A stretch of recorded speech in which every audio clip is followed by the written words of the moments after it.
خب بینندگان گرامی، دیشب برنامه تقدیر و تشویق تلویزیون سما را از جوانان عزیز ما که به مدارج عالی از مکاتب فارغ شده بودند تماشا کردیم و امیدوار هستم که در همکاری شما سروران گرامی این برنامه ها ادامه داشته باشد تا جایی که همگی به مقصد برسیم و مقصد ما و شما همون است که شکوفایی جامعه ماست در مسئولیت پذیری جوانان ما.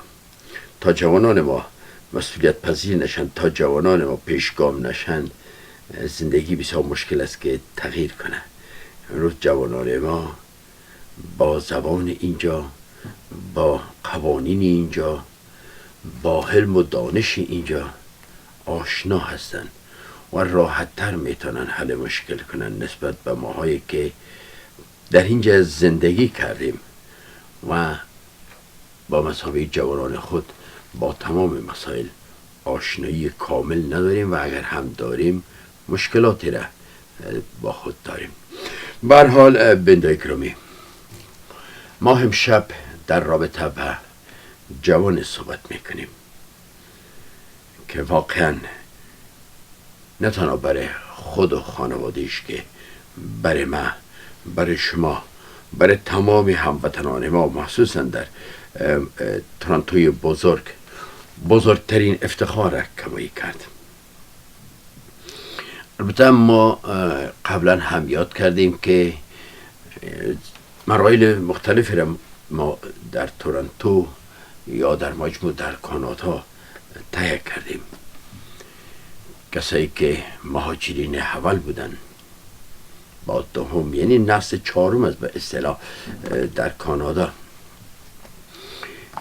دهه 80 دهه بود که دویدن بود و فقط ساختن بود و دهه دوم کم کم بلد شدیم که به اصطلاح طرف درس و کارهای بهتر از کارهای دهه اول بریم و به شکل زندگی ادامه پیدا کرد تا امروزه که ما مشکلات کمتر داریم نظر بعد دهه 80 و 90. پس آل دوران تغییر است. تغییر است که ما زندگی خود در کانادا بهتر بسازیم و در کنار دیگه ملیت هایی که امروز بیشتر خود تثبیت کردن ما هم خود قرار بدیم. البته مشکلاتی که ما گفتم در گذشته داشتیم باعث ازی شد که بیشتر هموطنان ما، فقط همین لحظه هم به تناسب دیگر کشورها، هموطنان ما مسئولیت های خارج از کانادا دارن. کسان خانواده هایشان است که باید کار کنن به اونا را کمک کنن. کسان خانوادهشان نیز به انسان وطن خود کمک میکنن. یعنی هنوز هم مشکلات خود ما داریم، جنجال های خود داریم به تناسب دیگه ما، ولی باز هم خدا را شکر که زمین های بهتر برای تحصیل و برای رشد جوانان ما فعلا مساعدتر هست، هر دوری دیگه هست. اما به این معنی نیست که جوان متحصیل کنه، بیاموزه، کارهای بسیار خوبی را انجام بدن ولی دور از اجتماع باشن. دیگه کمیونیتی ها را ما که ببینیم زمینه ها را همیش برای رشد استعداد جوانان، برای مسئولیت گرفتن جوانان در اجتماع مساعد می سازن. ولی ما کمتر بوده برای از اینکه بیشتر در جنجال های سیاسی درگیر بودیم و کمتر توجه به حال خود کردیم. ولی خوشحال هستیم که تلویزیون سما این قدم اولی را گذاشت و ما یقین دارم که قدم های بعدی استوارتر می باشن و مؤثرتر می باشن. به هر حال حرف ما هست حشمت نازنین است، حشمت سهاک. صادقانه بینندگان گرامی بعضا مرا هموطنان ما انتقاد میکنن که ما هر آنچه که دوست دارم بس طریق تلویزیون میگم. خوب است که بعضا اگر حرفایی که خوش ما هم نمیاد گفته شود، برای از اینکه میشه که لابلای حرفا ما نتایج مثبتی را بگیریم. ما در دهه 80 و 90 خبرهایی که داشتیم خبرهایی از جنگ و مهاجرت و مصیبت و بدبختی بود. باز اواخر دهه 90 صحنه تغییر کرد، کشت و کشتار و مصیبت و بدبختی به شکل دیگه توسط طالب هاوی اینا دوام پیدا کرد و به دنبالش حوادثی که صورت گرفت بعد از 9/11 یا 9/11 باز هم خبرهایی که از وطن ما نشر شد خبر از جنگ، کشت، کشتار، کینه، نفرت، دشمنی، بدبختی، مصیبت بود و در اینجا هم که ما زندگی میکنیم خبرهای جالب در مطبوعات کانادا نداشتیم. دستگیری، کشت، کشتار، این حرفا داشتیم. یک مرتبه میبینیم در لابلای تمام این گزارشات ناامید کننده جوانی در پرده‌های تلویزیون تورنتو ظاهر میشه و خبرنگارا با شوق و علاقه میان با این صحبت میکنن، با این مصاحبه میکنن و تعجب میکنن که در چندین دهه اخیر چنین شاگرد از صنف 12 فارغ نشده با چنین مدارج عالی و نمرات مکمل. خب هر کسی عوض ما باشه و اصطلاح در پیران جا نمیگیره. حشمت سهاک فرزند انجینیر صاحب اسد سهاک است، یک بود مسئله است، اما حشمت سهاک امروز و تمام کمیونیتی افغان ها چی در کانادا، چی در بیرون، چی در کشور تعلق داره. افتخاراتش تنها در محیط خانواده جمع نمیشه. افتخارات عزیز به اجتماعی ماست، افتخارات ما به تمام جوانان عزیز ماست که ببینن که چگونه یک مرتبه مطبوعات توجهش جلب میشه به یک نفر، مهاجر افغان حشمت سهاک. و واقعا این خبر بسیار تغییرات زیادی را آورد. دیدگاه ها اصلا فرق میکنه بینندگان گرامی. همین وقتی که میبینن در مصاحبه های خود که میگن که ما یک مهاجر بودیم آمدیم ولی دوست داشتیم که در اینجا تحصیل کنیم، کسب دانش کنیم و خود تثبیت کنیم. اینجاست که گفتیم دیدگاه ها هم فرق میکنه نسبت به هموطنان ما در تورنتو. ما امیدوار هستم که حشمت سهاک که امشب یک امید جان خالد مصاحبه کوتاهی برشان انجام داده، شاید از لحاظ کوالیتی هم اقدر جالب نباشه، ولی به زودی ما برنامه برای حشمت سهاک میگیریم تا هموطنان ما از نزدیک بیاین، با حشمت سهاک از نزدیک ببینن، داشته های خود با او شریک بسازن، جوانان مخصوصا، و بیاموزن از حشمت سهاک که چطور موفق شد که بهترین شاگرد سال 2019 تورنتوی بزرگ شد. افتخار بزرگ است. من بینندگان گرامی امشب مصاحبه هایی که با حشمت جان صورت گرفته و مصاحبه که امید جان کرده و شما تقدیم میکنم. موفقیت های بیشتر حشمت جان از دربار خالق یکتا میخواهیم. اما جوانان نازنین، مثلا شمایی که هنوز تحصیل میکنین، به این معنی نیست که حشمت جان سهاک اول و آخر باشه. از امروز مسئولیت شما جوانان نازنین بیشتر است. ما دوست داریم که هر سال مانند حشمت سهاک یک نفر در سطح کانادا ما داشته باشیم و میخوایم دوست داریم که بعد از این در پانتون ها هم فارغ تحصیل هایی که میباشن مانند حشمت جان سهاک افتخار آفرین باشن. پس موفقیت حشمت جان سهاک مسئولیت و سعادت شما جوانان بیشتر می سازه. بیشتر که شما هم باید بیشتر تلاش کنین، زحمت بیشتر بکشین. وقت برای خوشگذرانی و برای بازی ها و سرگرمی ها هست، اما اگر زمان تحصیل از دست ما رفت دیگه بر نمیگرده. پس خوب است که از هر لحظه، از هر ثانیه استفاده کنیم. و باز دیگه تبریک میگم به تمام هموطنان خود در تورنتو، در سرتاسر کانادا، در سرتاسر جهان. موفقیت بزرگ حشمت سهاک. توجه کنین به گزارش هایی که پشت تقدیمتان میشه، لذت ببرین و برای پیروزی های بیشتر حشمت جان و دیگه جوانان ما مثلا در تورنتو دعا کنین.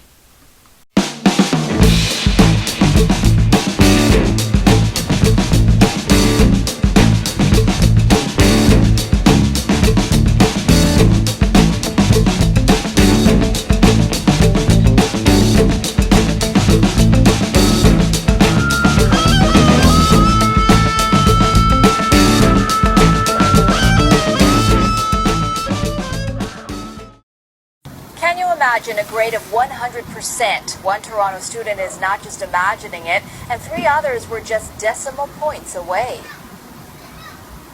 What's the secret to getting near perfect marks in school? These 4 grade 12 students seem to know. All 4 achieved a grade 12 average of over 99% for the 2018-2019 school year. حشمت Sahak got an average of 100%, the first time that's happened at the Toronto School Board in more than a decade. I've never pushed for getting 100%. I've just pursued my passions, followed my interests, and got involved in the community, and the marks naturally followed. Come September, they'll be heading to university. All 4 are studying engineering. If you set goals and you work hard to achieve them, the success will follow you wherever you go. We have Hishmet from Mark Garneau, and we have Saranya from Victoria Park Collegiate Institute. Thanks so much, guys. Thank you for being here.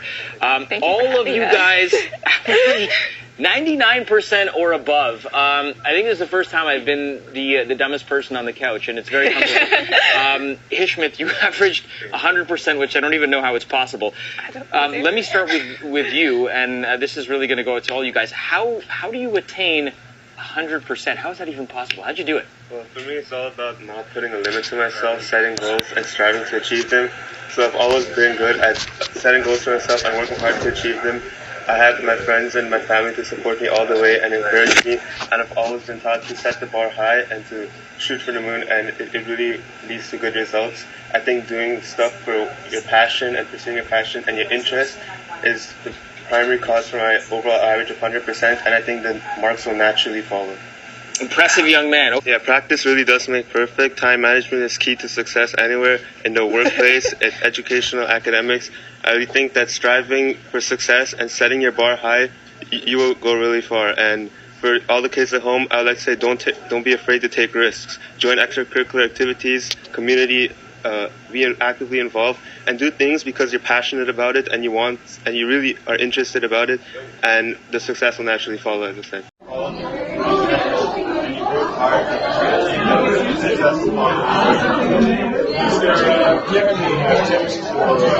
Studying or remembering. Time management is a very big aspect in the high school career.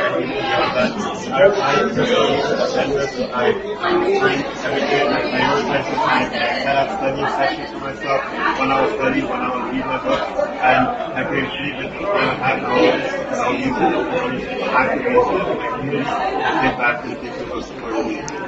And talk to us about the special extracurriculars that you also develop and also took part in. So in my school, I started my studies club in my school, which aims to combat negativism that is often associated with groups of people with intellectual developmental disabilities. So in my school, I more possess people with intellectual developmental disabilities or LDD, who are left eating lunch at home isolated, and I took it upon myself in order to bring a program into the school to help these students interact with people outside of their own program and really break barriers that are in the school and bring the community as one, because I feel like the community, a sense of community is vital for the success of anyone that's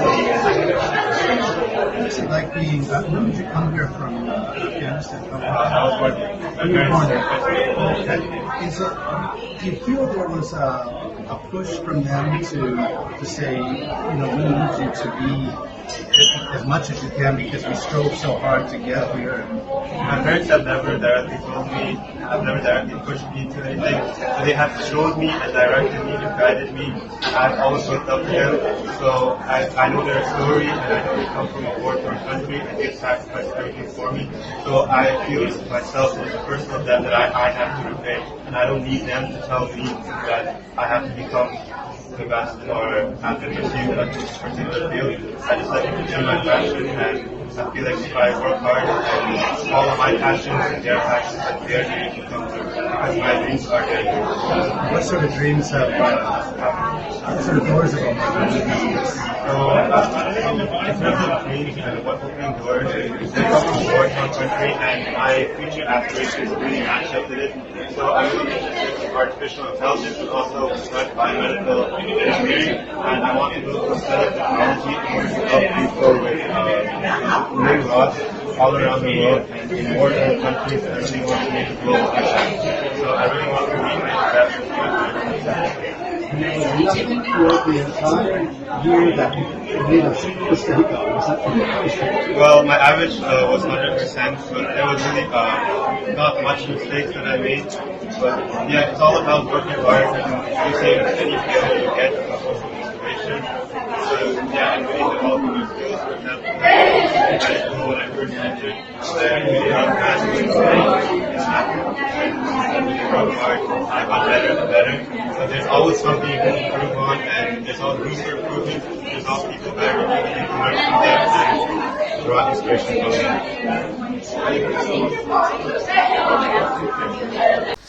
سلام، تلویزیون امید 24. نام من است امید خالد. Today we have a really amazing show. We are guest host today with Hashmat Sahak. Hashmat, how are you doing today? I'm doing good. How are you? I'm doing good too, thank you. For those who don't know him, he was recently on the news. He's a member of the GTA here in Toronto himself. He recently won the TDSB Top Scholar for, and that is an award that goes to the person with the highest average in the community of GTA. And he accomplished something that no one else has accomplished ever, right? You got 100. He got 100% average. 100% average. That is crazy. Just. Like, can you tell us, how? How did you get 100%? So for me, it's all about hard work ethic and dedication, and taking any source of failure as motivation. So in school, I really give it my all, try my best, and take feedback from my teachers and my siblings, and put all the time I had into my academics, and any free time I had, spending that time to give back to the community. So yeah, I had really organized. I had an agenda where I would time out everything, my study schedules, when I would read my books, and when I would do my community volunteer hours, and it all worked out in the end. I guess most people will be wondering, like, you got 100% average, but what kind of courses were you taking? So I'm really interested in STEM, science, technology, engineering, and mathematics, and so my courses were based upon those. So I took 3 maths, calculus and vectors, advanced functions and data management, 2 sciences, chemistry and physics, and I took 2 computer courses, so computer science and computer engineering. And you got 100% in all those courses? Yes. That's really extraordinary. I took calculus, I took high school math, academic math, and I can't even imagine how you accomplished 100% in all those difficult courses. I'm pretty sure people are going to be wondering, like, how's your schedule? Like, how would you study for all of this? Like, how would you go about school? So I would always prioritize my time. So since I had 8 very heavy STEM-based courses, I'd always keep a timetable with me, and I would really plan out everything. So whenever I also made sure not to save anything for the last minute. So I'd always start preparing for exams, tests, quizzes, even at least 1 week before the actual exam date, for example. And it always helped because any questions I had enough time to ask my teachers or my siblings and get constant feedback and have time for improvement. So it's all about learning the material in time for assessments and getting enough feedback so that you're 100% prepared to write anything. That's really amazing. So how would your study schedule be like when you come home from school? Would you be how would you go about that? So during when my courses were very intense, so for example during exam seasons, I would study. The moment I came home, I wouldn't leave anything for the last second. And yeah, since I had my 8 courses, sometimes it was really intense for me, and I had to give everything. So I had to study from 3 o'clock, 3:30. All the way to 11 o'clock at some days. And other days, I felt that my course load wasn't too intense, so I decided, okay, 1 hour or 2 hours, I'll spend volunteering at my tutoring program or South Asian Diabetes or whatever volunteering initiative I had at that time. And yeah, I would really give it my all to my academics and my community, and not spend time on social media as much as other people. I heard from your father that you don't have a cell phone at all. Is that true? Yes, that's true. So how do you go, why don't you have a cell phone? Well, I try to reduce the amount of time that I spend on social media because I believe there's a lot of unnecessary. Social media is really unnecessary for me at this age. So I intend I will make maybe a professional LinkedIn account in the future.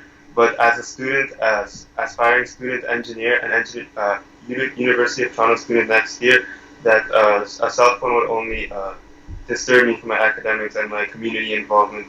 And these are the certain aspects of my life that I want to make sure I give 100% to. That's really amazing. You spoke about community hours a lot.